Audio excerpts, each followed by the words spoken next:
नमस्कार मित्रांनो, स्वागत आहे आपलं स्टॉक कटा मराठी या यूट्यूब चॅनलच्या एका नवीन व्हिडिओमध्ये.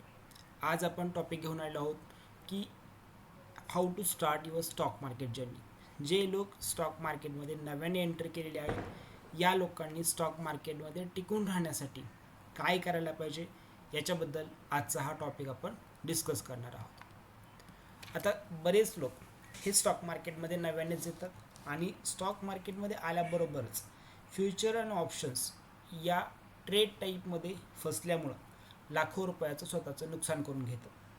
तर या ठिकाणी आपल्याला समजून घेतलं पाहिजे की ॲक्च्युली स्टॉक मार्केट आहे काय, ते कशा पद्धतीने काम करतं, याची बेसिक कन्सेप्ट काय आहे. स्टॉक मार्केटमध्ये फक्त FNO म्हणजे फ्युचर आणि ऑप्शनच करून पैसा कमवता येतो हे एवढंच लोकांना माहीत असतं. लोकांना या ठिकाणी स्टॉक्समध्ये पैसा कमवता येतो, काय इन्व्हेस्ट करायचं आपण स्टॉक्समध्ये याची पूर्णपणे माहिती नसते. म्हणजे या ठिकाणी अर्धवट नॉलेज घेऊन आपले काही बंधू या ठिकाणी शेअर मार्केटमध्ये एंटर करतात खरं, पण शेवटी काय होतं, या ठिकाणी स्टॉक मार्केटची जर्नी थांबते, एंड होते विथ हेवी लॉस. खूप मोठ्या लॉससहित आपले बरेच जे काही मित्र आहेत ते स्टॉक मार्केटला रामराम करताना आपल्याला दिसतात. तर सगळ्यात महत्त्वाचा आजचा जो मुद्दा मी तुम्हाला सांगणार आहे की स्टॉक मार्केटमध्ये जर तुम्ही यायचा विचार करत असाल तर सगळ्यात महत्त्वाची गोष्ट की स्टॉक मार्केट काय आहे हे आपण समजून घेतलं पाहिजे. आता तुमच्या मनामध्ये लगेच असं येऊन जाईल की स्टॉक मार्केट म्हणजे आता असं आहे की एखाद्या कंपन्यांचे शेअर्स घ्यायचे आणि ते पुन्हा विकायचे. एवढं सिंपल आपल्याला सर्वांनाच माहिती आहे. पण या ठिकाणी कोणता शेअर घ्यायचा, ठीक आहे, कोणत्या कंपनीच्या शेअरमध्ये इन्व्हेस्टमेंट करायची या गोष्टीचं नॉलेज हे आपल्याला नसतं. मग यासाठी महत्त्वाची गोष्ट काय आहे की आपल्याला फंडामेंटली ती कंपनी चांगली आहे का नाही हे ओळखता येणं गरजेचं असतं. कारण आपण जेव्हा स्टॉक मार्केटमध्ये येतो तेव्हा सर्वांचा हा एक विचार असतो की साईड बाय साईड मला एक चांगलं रिटर्न्स, जे बँकेमध्ये माझे पैसे पडून आहेत त्या बँकेच्या पैशापेक्षा जास्त रिटर्न्स मला कमवता यावेत.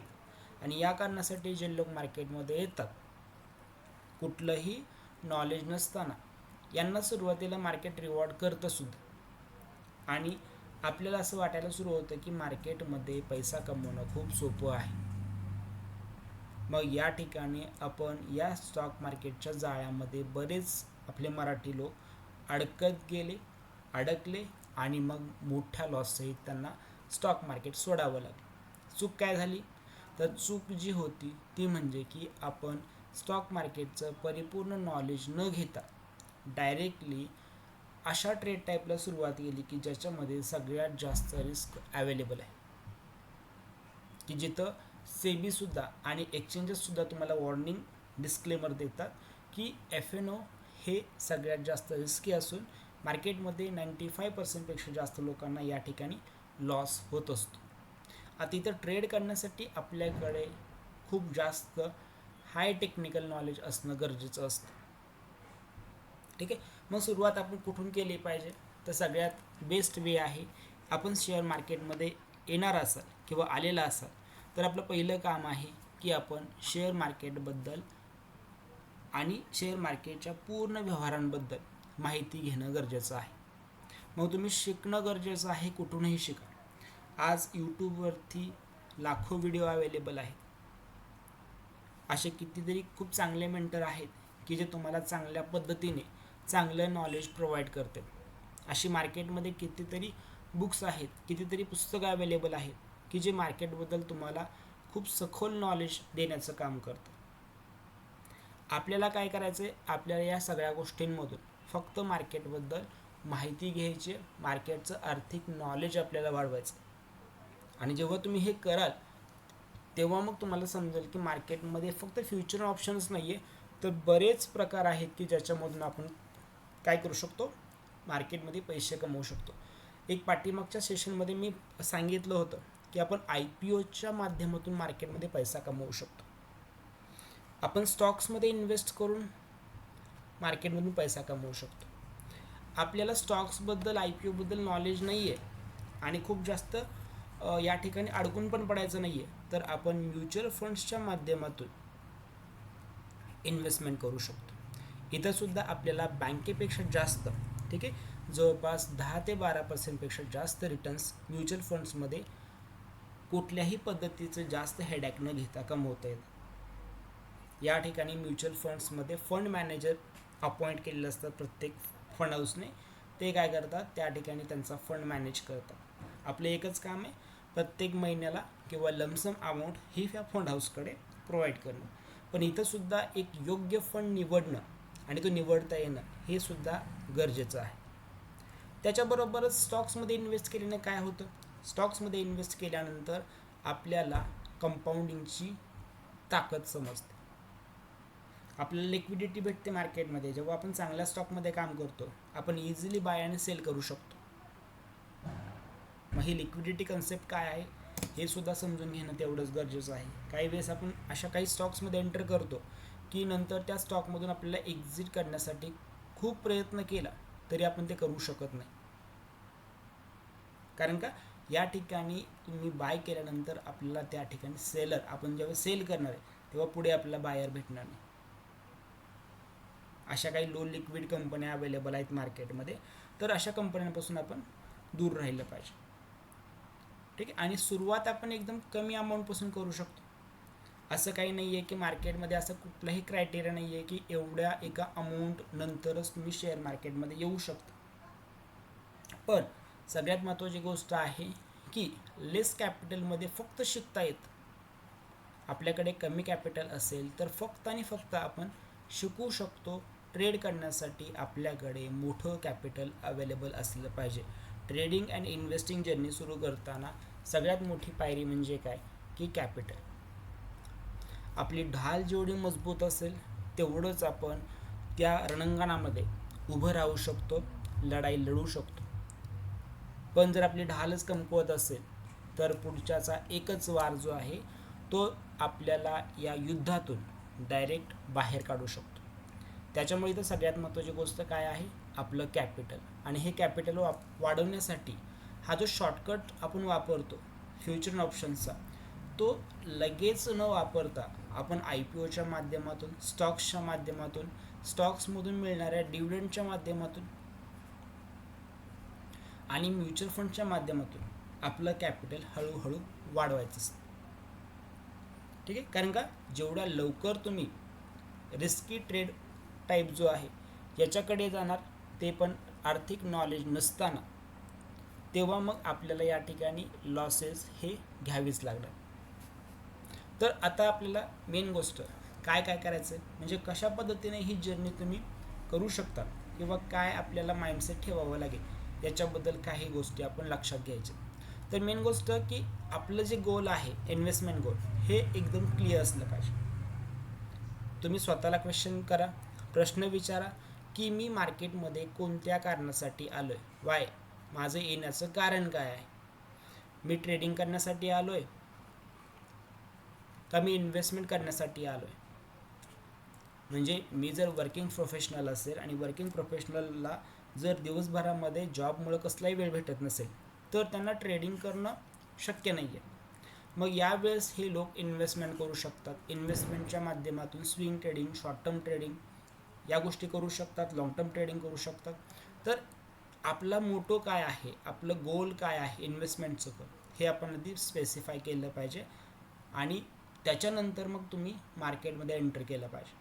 पहिलं काय करा, आपलं क्लिअर गोल सेट करा की मी कोणत्या कारणासाठी येणार आहे, म्हणजे मला काय कमवायचं याच्यामध्ये.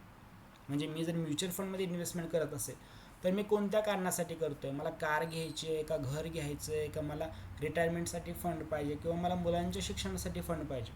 तर मग त्या अकॉर्डिंग मी किती वर्षाचा कालावधी देऊ शकतो, किती मी इन्व्हेस्टमेंट करू शकतो, या गोष्टी आपण सेट केल्या पाहिजे. त्याच्यानंतर तुम्हाला ओळखायचं की तुम्ही किती इन्व्हेस्ट करू शकता. आता हे प्रत्येकावरती डिपेंड आहे. माझा एक अमुक मित्र जो आहे तो 10 लाख रुपये इन्व्हेस्ट करतो. याचा अर्थ तुम्हीसुद्धा 10 लाख रुपये इन्व्हेस्ट करू शकता किंवा नाही करू शकत हे तुम्हाला माहिती. विनाकारण कोणीतरी आपला एक मित्र असं करतोय म्हणून आपण तेच करायला पाहिजे असं कुठलंही बंधन मार्केटमध्ये नाही आहे. जर कोणी व्यक्ती एका महिन्याला 10,000 रुपये इन्व्हेस्ट करू शकत असेल आणि आपल्याला जर फक्त 2,000 इन्व्हेस्ट करता येत असतील, तरी आपण आपल्या पद्धतीने आपल्याला स्वतःला डिटरमाइन करायचं आहे की मी किती इन्व्हेस्ट करू शकतो.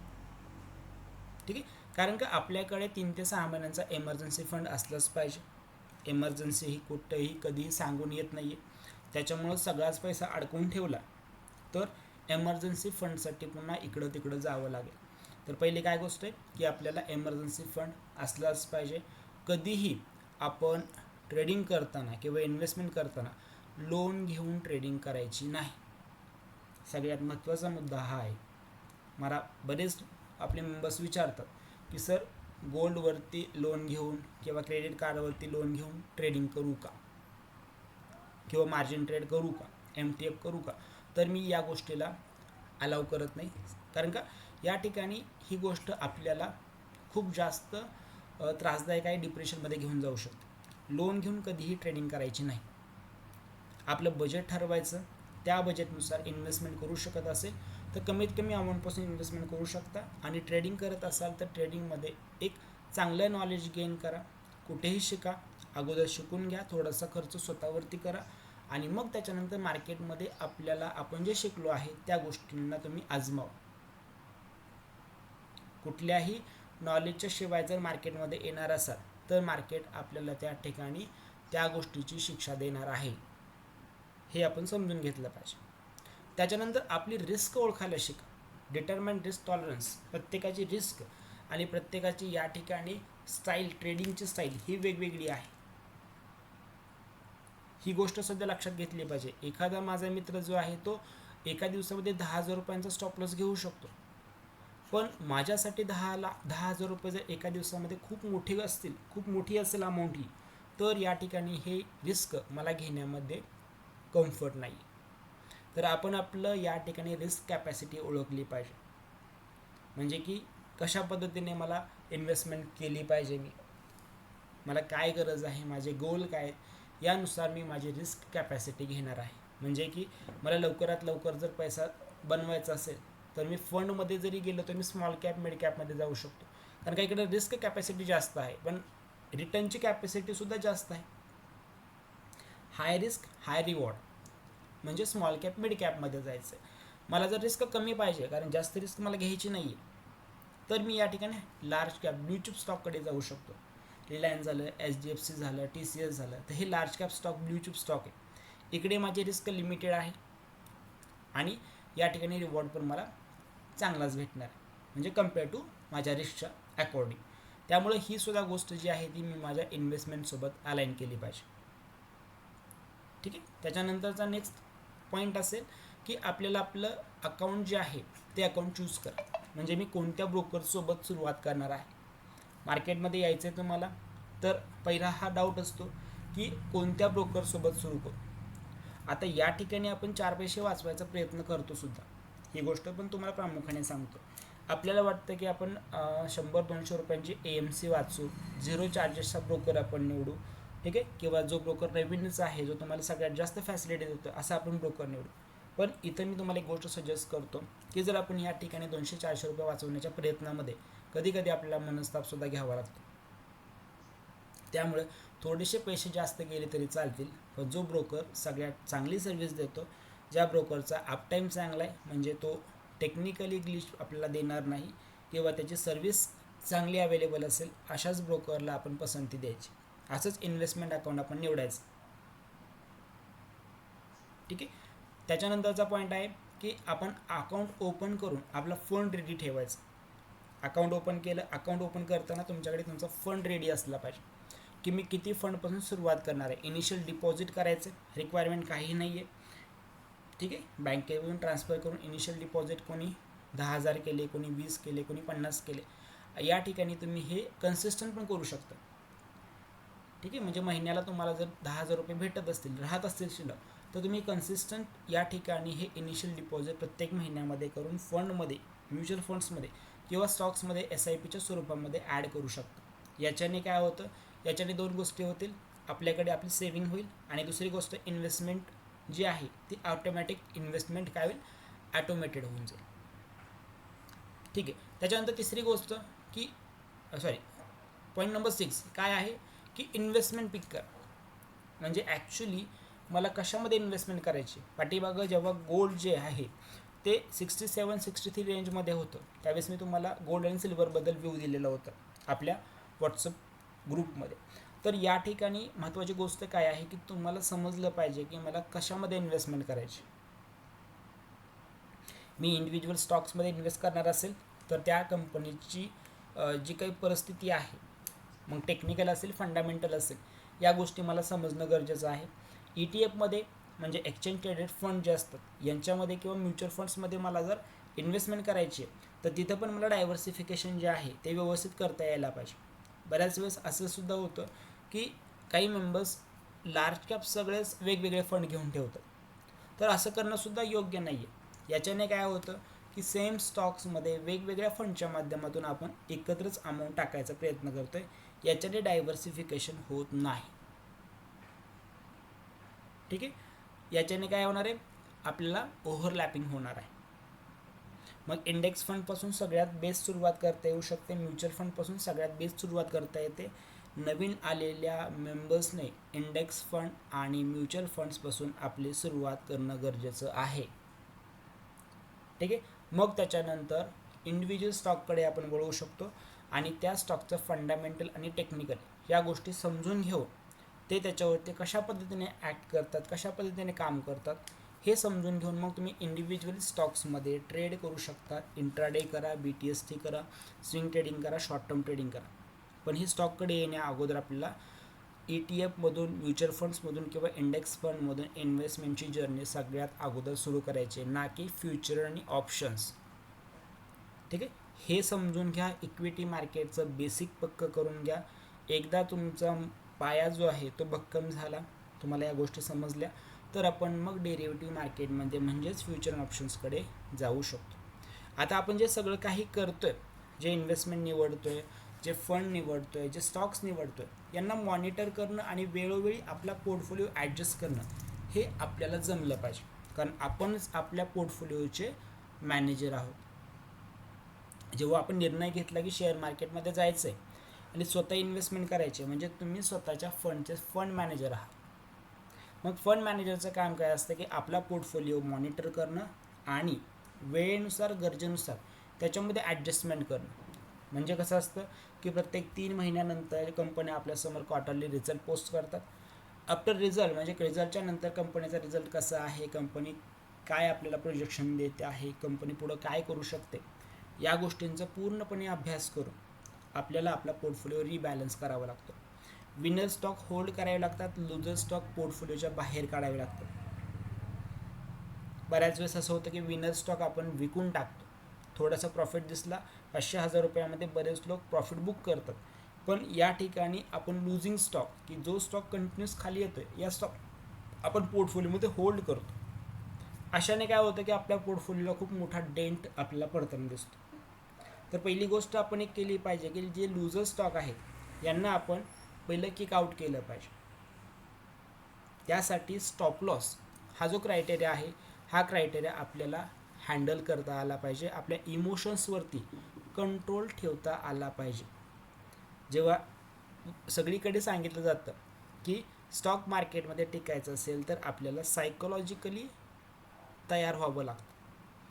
मार्केटमध्ये 30% टेक्निकल 70% सायकोलॉजिकल व्ह्यू असतो असं म्हटलं जातं. सायकोलॉजी म्हणजे काय, तर इमोशन्स बेस्ड ट्रेड आहे की आपण घाबरतो जेव्हा प्रॉफिटमध्ये असतो की आता पुन्हा स्टॉक खाली येईल का, आणि या भीतीमुळं आपण तो स्टॉक काय करतो, कधी कधी विकून टाकतो. कधी कधी फेअर ऑफ मिस आउटमध्ये, फोमोमध्ये आपण एखादा धावणारा स्टॉकसुद्धा असतो जो कंटिन्यूस वरती चालला आहे, तुमच्या हातातून निघून गेला आहे, त्या स्टॉकला बाय करायचा प्रयत्न करतो आणि आपल्या बाईंच्या नंतर तो स्टॉक खाली पडतो. तर अशा पद्धतीने ज्या काही आपल्या चुका झालेल्या आहेत, या चुकातून शिकल्यानंतर तुम्हाला समजलं पाहिजे की कशा पद्धतीने इमोशन्सवरती कंट्रोल ठेवून आपल्याला आपल्या गोलनुसार ट्रेडिंग आणि इन्व्हेस्टमेंट जी आहे ती इन्व्हेस्टमेंट जर्नी सुरू ठेवावी लागणार आहे. मार्केटमध्ये टिकून राहायचं असेल तर असे चढ उतार मार्केटमध्ये कायम येत असतं. मार्केट कधीही एका रेषेमध्ये ना वरती जाणार आहे, ना कधी एका रेषेमध्ये खाली येणार आहे. मार्केटमध्ये अप्स अँड डाऊन्स येत असतं. बऱ्याच वेळेस मेंबर्सलाही मी सांगू इच्छितो की आपण काय करतो, आपण इंडिव्हिज्युअली स्टॉक्सला बघत असताना इंडेक्सला बघतो आणि स्टॉक्सला बघतो. इंडेक्सवरती आहे, स्टॉक खाली आहे. आता अशा कंडिशनमध्ये निफ्टी वरती जात आहे आणि तुमचे स्टॉक खाली आहे, त्याचा अर्थ तुम्ही कोणत्या कॅटेगरीचे स्टॉक होल्ड केलेत हे आपल्याला समजलं पाहिजे. आपल्या पोर्टफोलिओमध्ये स्मॉल कॅप स्टॉक्स असतील आणि फक्त लार्ज कॅप इंडेक्सवरती जात असेल तर आपल्या या ठिकाणी स्टॉक्सला वेळ देणं गरजेचं आहे. ठीक आहे. कमीत कमी मार्केटच्या 2 ते 3 सायकल बघितल्याशिवाय मार्केटचा परिपूर्ण अभ्यास किंवा मार्केटचा परिपूर्ण जो काही एक लेखाजोखा आहे तो आपल्याला येणार नाही. यासाठी मार्केटमध्ये वेळ देणं हे सगळ्यात महत्त्वाची गोष्ट असणार. पुढचा पॉईंट असेल की इन्व्हेस्टमेंट टिप्स काय असणार आहेत बिगिनरला, काय केलं पाहिजे. तर मेन गोष्ट आहे की तुम्ही नॉलेज वाढवा. आता नॉलेज वाढवण्यासाठी काय करायचं, तर स्वतःचं या ठिकाणी पर्सनल नॉलेज यूज करा. म्हणजे कंपन्या समजून घ्या. शॉपिंगला जात आहे, तिथं वेगवेगळे ब्रँड दिसत आहेत, ते ब्रँड त्यांच्या कंपन्या समजून घ्या, त्यांचे प्रॉडक्ट समजून घ्या. दिवाळी आहे, मोती साबणाचा सगळ्यात जास्त पूर्णपणे ॲडव्हर्टाइजमेंट चालते. मोती साबण बनवतो कोण, हिंदुस्तान युनिलिव्हर्स. म्हणजे आपल्या आजूबाजूला जे काही चालू आहे, आपण जिथं जातो आहे, जे खातो आहे, जे विकत घेतो आहे, हे कोणत्या कंपनीचं आहे, तो ब्रँड काय आहे, तो किती पटीने वाढवू शकतो, त्याचं फ्युचर प्रॉस्पेक्ट काय आहे, या गोष्टींबद्दल थोडासा विचार करा.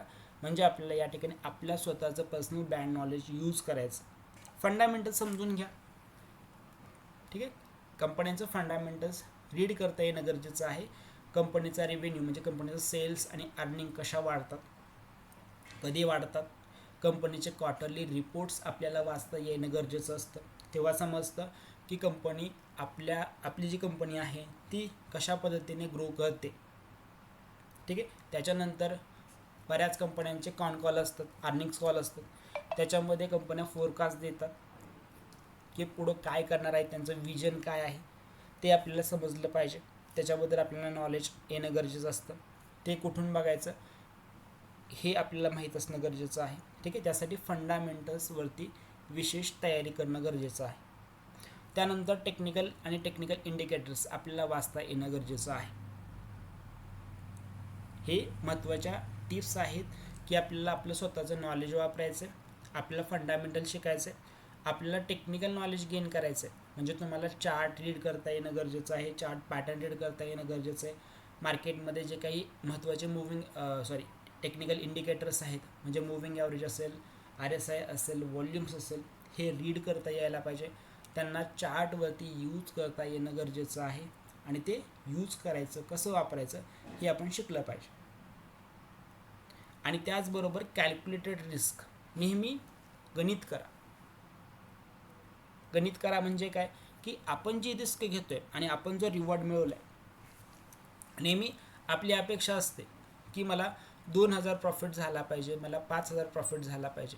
पण या ठिकाणी एक विचार करणं गरजेचं आहे की याचा ROI किती आहे. म्हणजे जर मी मार्केटमध्ये 2,000 रुपये इन्व्हेस्ट केले एका ट्रेडवरती आणि मी अपेक्षा करतो की मला इथून 1,000 रुपये प्रॉफिट झाला पाहिजे, तर हे कुठंतरी अनरिअलिस्टिक आहे. आपण 50%पेक्षा जास्तचा ROI एक्सपेक्ट करतो, रिटर्न ऑन इन्व्हेस्टमेंट. मी जर 2,000 रुपये लावतोय तर एक्झॅक्टली मला किती पाहिजे, 2%, 5%, मॅक्झिमम 10%पर्यंत. एका दिवसामध्ये जर तुम्ही 2 ते 5%पेक्षा जास्त मागताय, याचा अर्थ तुम्ही कुठंतरी अनरिअलिस्टिक पद्धतीने विचार करताय. ज्या कंपन्यामध्ये आपण इन्व्हेस्टमेंट करणार आहे त्याचं व्हॅल्युएशन समजलं पाहिजे. त्यासाठी PE रेशो, PB रेशो हे फंडामेंटल्सचे रेशोज अवेलेबल असतात. ठीक आहे. आपले जे स्टॉक्स आहेत, आपले जे फंड्स आहेत, त्यांना इंडस्ट्रीच्या बेंचमार्कसोबत आपण कम्पेअर करता आलं पाहिजे. आपण किती इन्व्हेस्टमेंट करतो आहे, किती रिस्क घेतो आहे आणि किती रिवॉर्ड घेतो आहे याचं कॅल्क्युलेशन करता आलं पाहिजे. म्हणजे मार्केटमध्ये कधीही येत असताना किंवा आल्यानंतर आपल्याला पहिली गोष्ट जमली पाहिजे ती म्हणजे कॅल्क्युलेटेड रिस्क. जेव्हा आपण कॅल्क्युलेटेड रिस्क घ्यायला शिकणार आहोत तेव्हा ही जर्नी आपली सोपी होऊन जाणार. आपले मोठे लॉसेस होणार नाहीत. स्टॉप लॉस कुठं घ्यायचं हे आपल्याला समजेल, बुक कुठं करायचं किंवा ग्रीडमध्ये आपण फसणार नाही. म्हणजे काय होतं, लालच बुरी बला आहे असं म्हणतात. कारण काय होतं की जेव्हा प्रॉफिट दिसतो तेव्हा आपल्याला वाटतं की अजून थोडासा प्रॉफिट व्हावा, त्याच्यामुळे एक गोष्ट पहिली महत्त्वाची गोष्ट आहे की जेव्हा कुठल्याही ट्रेडमध्ये एंटर करतो तर तिथं आपल्याला त्या ट्रेडमध्ये किती रिस्क बनणार आहे हे सगळ्यात अगोदर याचं गणित मांडता आलं पाहिजे. जाऊया पुढच्या पॉईंट्सकडे. आता महत्त्वाच्या चुका काय होत नवीन लोकांकडून मार्केटमध्ये येत असताना किंवा आल्यानंतर कोणत्या अशा चुका होतात ते आपण बघूया. तर महत्त्वाच्या चुका म्हणजे काय की क्लिअर प्लॅन नसतो. आता आपण स्वतःच बघा आणि स्वतःला एक क्वेश्चन विचारा की मी मार्केटमध्ये आलो तेव्हा मी कुठलंही गोल ठेवून मार्केटमध्ये आलो का. तुम्हाला तुमच्या एका मित्राने किंवा कुठेही तुम्ही बघितलं असेल आसपास हे बघून किंवा इन्स्टा असेल यूट्यूब असेल या गोष्टींचं जे काही ॲडव्हर्टाइजमेंट आहे इथून जर आपण आलेलो असेल तर आपल्याकडे कुठल्याही प्रकारचं गोल नसणार आहे. सुरुवातीला नसतं सुद्धा.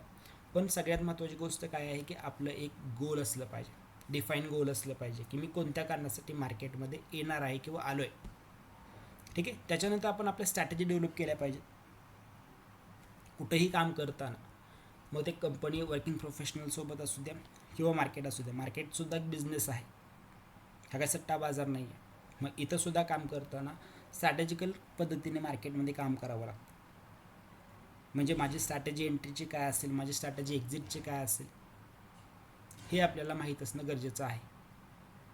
त्याच्यानंतर बऱ्याच वेळेस काय होतं की आपल्याकडे कुठल्याही प्रकारचा प्लॅन नसल्यामुळं आपण मार्केटमध्ये कोणाला तरी शोधायचा प्रयत्न करतो जो की तुम्हाला टिप्स देईल, जो की तुम्हाला काहीतरी आणून देईल, सांगेल, रेकमेंडेशन देईल. आणि अशा वेळेस काय होतं की आपली डिपेंडन्सी वाढते. तर मार्केटमध्ये डिपेंडन्सी जास्त न ठेवता आपण स्वतः शिकायचा प्रयत्न करायचा आहे. आपल्याला डिपेंडन्सी कमी करायची. त्यासाठी आपण शिकणं खूप महत्त्वाचं आहे. कारण स्वतःवरती इन्व्हेस्टमेंट करायला शिकाल तर ती गोष्ट आपली वाया जाणार नाही. दुसरी गोष्ट मार्केटला टाईम करणं. मार्केटला प्रिडिक्ट करणं सोपं नाही आहे. मार्केटला सुप्रीम म्हणतात. ठीक आहे, मार्केट सुप्रीम आहे. मग अशा मार्केटला टाईम करणं म्हणजे की मला असं वाटलं आणि असं होणारच आहे ही जी आपली भूमिका आहे ही मार्केटमध्ये ठेवणं एकदम चुकीचं आहे. मी बऱ्याच वेळेस हे पण सांगितलं आहे किंवा मी हा अनुभव शेअर केला आहे की जास्त अहमपणा म्हणजे की हे असं होणारच आहे, मार्केट माझ्या अगेन्स्ट जाऊ शकत नाही, या गोष्टीमुळं बऱ्याच लोकांनी मोठमोठे लॉसेस केलेले आहेत.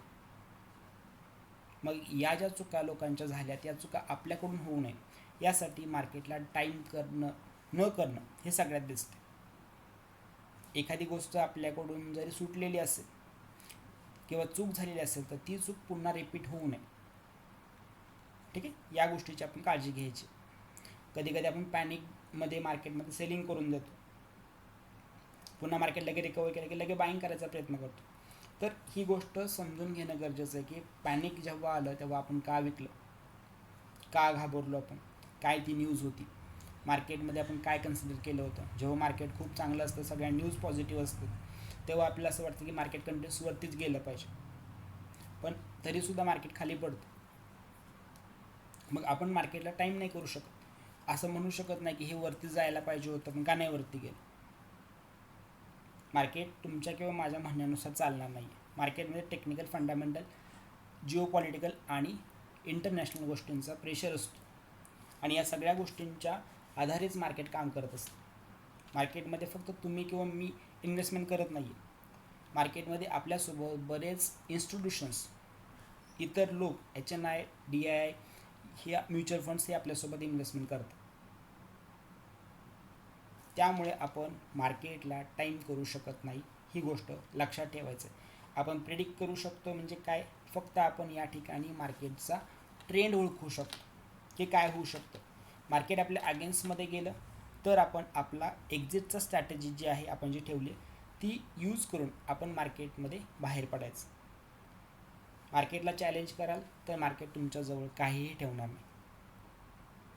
त्याच्यानंतर मेन गोष्ट काय आहे की ओव्हर कॉन्सन्ट्रेशन नको. काही वेळेस तुम्हाला कुठला तरी एखादा स्टॉक आवडतो किंवा वाटतो छान आहे, कोणीतरी त्याच्याबद्दल चांगलं विश्लेषण केलेलं असतं, पण कुठलीही कंपनी, एकच कंपनी कायमस्वरूपी ओव्हर कॉन्सन्ट्रेशनमध्ये राहू शकत नाही. काही वर्षापूर्वी जी सगळ्यात भारी थीम चालली आहे ती पुढच्या 4 ते 5 वर्षामध्ये चाललं असं काही नाही आहे. त्याच्यामुळं कधीही ओव्हर कॉन्सन्ट्रेशनमध्ये जायचं नाही, आपली सगळी अमाऊंट एका स्टॉकमध्ये इन्व्हेस्ट करायची नाही. याच्याने आपली रिस्क जी आहे ती रिस्क वाढते. नेहमी डायव्हर्सिफाईड पोर्टफोलिओ आपल्याला बनवता आला पाहिजे. एकाच सिंगल सेक्टरमध्ये कधीही सगळ्या स्टॉकमध्ये इन्व्हेस्टमेंट करायची नाही.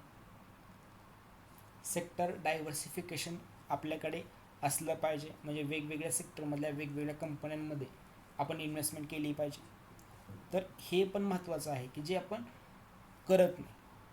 आणि यात पहिल्या चुका आपल्याकडून सहसा होतात की डायव्हर्सिफिकेशन नसल्यामुळं मार्केटमध्ये एक अमुक सेक्टर जर नाही चालला आणि त्या सेक्टरमध्ये आपली मेजर इन्व्हेस्टमेंट असेल तर आपल्याला मार्केट वरती गेल्यानंतरसुद्धा या गोष्टीचा फायदा होत नाही. त्याच्यानंतर इमोशन डिसिजन. इथं सगळ्यात जास्त लोक काय होतात, फसतात किंवा इथं सगळ्यात जास्त चुका करतात. म्हणजे की आपण इमोशन ज्यावेळेस मार्केटमध्ये असतो, आपल्याकडे इमोशन्स असतात, आपण घाबरतो, आपल्याला आनंद होतो, छोटासा प्रॉफिट झाला आपण दिवसभर आनंदी असतो, छोटासा लॉस झाला आपण दिवसभर दुःखी असतो. तर हे जे आहे की जे दुःख आणि सुख जे आहे आपण म्हणतो मार्केटमध्ये, या गोष्टीवरती कंट्रोल करणं खूप गरजेचं आहे. जेव्हा आज आपण जॉबला जात असेल कुठेही दिवसभरामध्ये, जेव्हा तुम्ही 8 ते 10 तास कंप्लीट करता, म्हणजे असं समजा की 2,000 रुपये पर डे तुम्हाला आहेत, महिन्याचे तुम्ही काहीतरी 60,000 70,000 रुपये कमवता, जी तुमची मंथली सॅलरी आहे. आता तुम्ही असं कधी केलं आहे का की या ठिकाणी तुम्ही आज दिवसभर सकाळी 10ला गेलात, 7 वाजेपर्यंत काम केलं आणि 7 वाजता येऊन तुम्ही खूप नाचत उड्या मारत घरी आला, कारण का या ठिकाणी मी आज काही कमवलं. या ठिकाणी आपण इमोशनली स्टेबल असतो, आपण विचार करत नाही, पण तरीसुद्धा आपण 2,000 रुपये दिवसाचे कमवलेले असतं. मग इथं जर मार्केटमध्ये आपण पैसा कमवला, आपल्या मनामध्ये एक भावना होते की मी खूप कमी वेळेमध्ये खूप जास्त पैसा कमवला, आणि मग या थिंकिंगमध्ये आपण आपली रिस्क जी आहे ह्याची कॅपॅसिटी विसरून जातो आणि मोठमोठे ट्रेड करायला सुरुवात करतो. तर हा जो इमोशनल टच आहे किंवा इमोशनल डिसिजन आहे, म्हणजे मार्केटमध्ये भीती असताना किंवा मार्केटमध्ये लालच असताना, फिअर अँड ग्रीडमध्ये जो आपण डिसिजन घेतो, याच्यावरती आपल्याला कंट्रोल करता आलं पाहिजे. मार्केटचा जो नॉईस आहे, जो न्यूजचा नॉईस आहे, ज्या मार्केटमध्ये न्यूज येतात, यांना आपण कट करता आलं पाहिजे. बरेच लोक फक्त न्यूज बघत बसतात कंटिन्युअसली. तर मार्केटमध्ये ट्रेड करताना ओनली वन, भाव ही भगवान. फक्त प्राईजला महत्त्व द्या, चार्टला महत्त्व द्या, काय न्यूज घडत आहेत, काय होतं आहे, या गोष्टीकडे फोकस करू नका. सुरुवातीला सर्वांचं हेच असतं की न्यूजमध्ये जे स्टॉक आहे ते घ्यावे. 4 दिवसापासून स्टॉक वरती गेला आहे, 5व्या दिवशी मी घेतला आणि स्टॉक खाली पडला, कारण का तो 5व्या दिवशी न्यूजमध्ये आला होता. तर अशा पद्धतीच्या चुका करायच्या नाही आहेत. न्यूज हा लॅगिंग इंडिकेटर आहे, न्यूजवरती कधीही खरेदी आणि विक्री करायची नाही.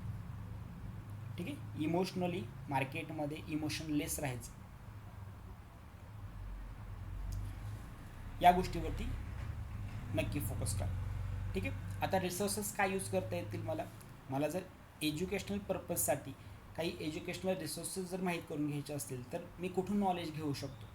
तर आपल्याकडे सगळीकडे नॉलेज अवेलेबल आहे. तुम्ही गुगल कराल तर इन्व्हेस्टोपीडिया आपल्याकडे अवेलेबल आहे, की ज्याच्यामध्ये तुम्हाला फायनान्शियल डिक्शनरीज, प्रत्येक गोष्टी, प्रत्येक टर्म्स या ठिकाणी तुम्हाला त्या ठिकाणी फायनान्शियल टर्म्स नॉलेज जे आहे ते इथे भेटून जाईल. अजून खूप जास्त मार्केटबद्दल नॉलेज घ्यायचं आहे, NSE इंडिया गव्हर्नमेंटचं रिसोर्स, याच्यामध्ये तुम्हाला चांगली माहिती भेटेल, कंपन्याबद्दल माहिती भेटेल, कंपन्याचं मार्केट कॅप असेल, कोणती अनाऊन्समेंट आली, कंपनीने रिझल्ट कधी डिक्लेअर केले, कसे केले, काय अनाऊन्समेंट केलं, या सगळं आपल्या गोष्टी ज्या आहेत त्या NSE इंडियावरती बघायला भेटतं. निम्स, ठीक आहे, national institute of security of मार्केटची एक संस्था आहे की जी आपल्याला टेक्निकल नॉलेज देतेच, त्याचबरोबर आपल्याला मार्केटमध्ये जर काम करत असेल तर या ठिकाणी निम्स ही संधी अवेलेबल करून देते. त्यानंतर आपण स्टॉक कट्टा अकॅडमीच्या माध्यमातून मार्केटमध्ये फायनान्स आणि इक्विटी मार्केटचं एज्युकेशन देण्याचं काम करतो. ठीक आहे. खूप चांगल्या पद्धतीने आपल्या मातृभाषेमध्ये आपण मार्केटचं नॉलेज देण्याचं काम करतो. रिसर्च टूल काय काय वापरता येतील मला, तर मनी कंट्रोल हे एक ॲप्लिकेशन आहे, त्याचा वापर स्टॉकचा डेटा आणि न्यूज बघण्यासाठी करू शकतो. ET मनी आहे की ज्याच्यामध्ये आपण म्युच्युअल फंड्स आणि त्यांच्या रेटिंग्सबद्दल जाणून घेऊ शकतो. ट्रेडिंग व्यू ॲप्लिकेशन आहे की ज्याचा वापर आपण चार्टिंग म्हणजेच काय करण्यासाठी, चार्ट बघण्यासाठी आणि टेक्निकल ॲनालिसिस करण्यासाठी वापर करू शकतो. स्क्रीनर नावाचं ॲप्लिकेशन आहे की ज्याचा वापर आपण फंडामेंटल ॲनालिसिस करण्यासाठी करू शकतो. तर हे सगळे ॲप्लिकेशन आणि या गोष्टींची माहिती, बेसिक माहिती आपल्याला असणं गरजेचं आहे जेव्हा आपण नवीनच मार्केटमध्ये येत असतो. ठीक आहे. तर अशा पद्धतीने आपल्याला आपली जर्नी सुरू करायची. पहिली गोष्ट फोकस करा की आपलं इन्व्हेस्टमेंट करण्या अगोदर आणि मार्केटमध्ये येण्या अगोदर आपलं गोल सेट करा की मी कोणत्या पर्पजसाठी मार्केटमध्ये येणार आहे आणि माझं काय गोल आहे. ठीक आहे. त्याच्यानंतर अशी इन्व्हेस्टमेंट करा की जी इन्व्हेस्टमेंट तुम्ही लूज केली तरी तुम्हाला त्या गोष्टीचा फरक पडणार नाही. सुरुवात अशी करा. सुरुवातच खूप मोठ्या हेवी अमाऊंटने कराल आणि जर त्या ठिकाणी लॅक ऑफ नॉलेजमुळे जर खूप मोठा लॉस झाला तर मग तो आपल्याला या ठिकाणी एक डेंट देऊन जाऊ शकतो. तर स्टेडीली इन्व्हेस्टमेंट करा, तेवढंच इन्व्हेस्ट करा जेवढं गेल्याने फरक पडणार नाही. एक एमर्जन्सी फंड आपल्याकडे ऑलवेज तयार असला पाहिजे. आपली रिस्क ओळखा, सगळ्यात महत्त्वाचं पॉईंट, आपली रिस्क ओळखा. प्रत्येकाची रिस्क घेण्याची कॅपॅसिटी वेगवेगळी असते. कोणी 1 शेअर घेऊ शकतो, कोणी 10 घेऊ शकतो, कोणी 100 घेऊ शकतो आणि त्याच्यावरचा लॉस किती घ्यायचा आहे हे त्या ठिकाणी प्रत्येकाच्या रिस्क कॅपॅसिटीवरती डिपेंड आहे. नेहमी आपला पोर्टफोलिओ जो बनवणार असेल, स्टॉकमध्ये इन्व्हेस्ट करणार असाल किंवा म्युच्युअल फंडमध्ये इन्व्हेस्ट करत असाल तर पोर्टफोलिओ हा डायव्हर्सिफाय असला पाहिजे. डायव्हर्सिफाय म्हणजे काय की वेगवेगळ्या सेक्टरमधले वेगवेगळे चांगले स्टॉक घेऊन एक चांगला पोर्टफोलिओ बनवणं, एक चांगल्या स्टॉकची बास्केट बनवणं किंवा बकेट बनवणं, याला आपण डायव्हर्सिफाय पोर्टफोलिओ असं म्हणतो. ठीक आहे. तर या सगळ्या गोष्टींची गरज आपल्याला आहे. या सर्व गोष्टी फॉलो करा. आपली स्टॉक मार्केटची जर्नी जी आहे ती स्मूथ चालेल. मार्केटमध्ये टिकून राहायचं आहे. जोपर्यंत तुम्ही मार्केटमध्ये आहात, मार्केट तुम्हाला रोज काहीतरी नवीन अनुभव शिकवण्याचा प्रयत्न करेल. आपण ज्या गोष्टी मार्केटमध्ये शिकतोय त्या गोष्टी राईट डाऊन करा, लिहून ठेवा. लिहून ठेवल्यानंतर या गोष्टीचा तुम्हाला पुढेसुद्धा फायदा होणार आहे. आपण ज्या चुका मार्केटमध्ये केलेल्या आहेत त्या केलेल्या चुकासुद्धा आपण राईट डाऊन केल्या पाहिजेत. ते तुम्हाला चुका पुढं न करण्यासाठी काय करतील, या चुका आपण ज्या लिहून ठेवल्यात त्या मदत करतील. तर या पद्धतीने आपण आपली जर्नी सुरुवात करायची आहे. जे कोणी मार्केटमध्ये नवीन असतील आणि ज्यांना कोणाला अशा पद्धतीने जर अजून मार्केटबद्दल काही नॉलेज पाहिजे असेल किंवा मार्केटबद्दल जास्तीचं नॉलेज घ्यायचं असेल तर आपण आमच्याशी संपर्क करू शकता.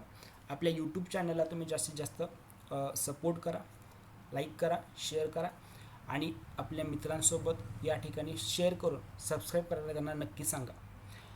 अशा पद्धतीने जर आपल्या ग्रुपला रिस्पॉन्स भेटत राहिला तर आपण अजून नवनवीन एज्युकेशनल कंटेंट आपल्यासाठी घेऊन येऊ. हा माझा एक नवीनच प्रयत्न आहे. मराठी माणसाला शेअर मार्केटमध्ये उभं करण्यासाठी आणि त्यांना चांगला सपोर्ट देण्यासाठी मी हा जो काही प्रयत्न करतो आहे त्या प्रयत्नामध्ये आपण मला सहकार्य करावं एवढीच अपेक्षा आहे. धन्यवाद.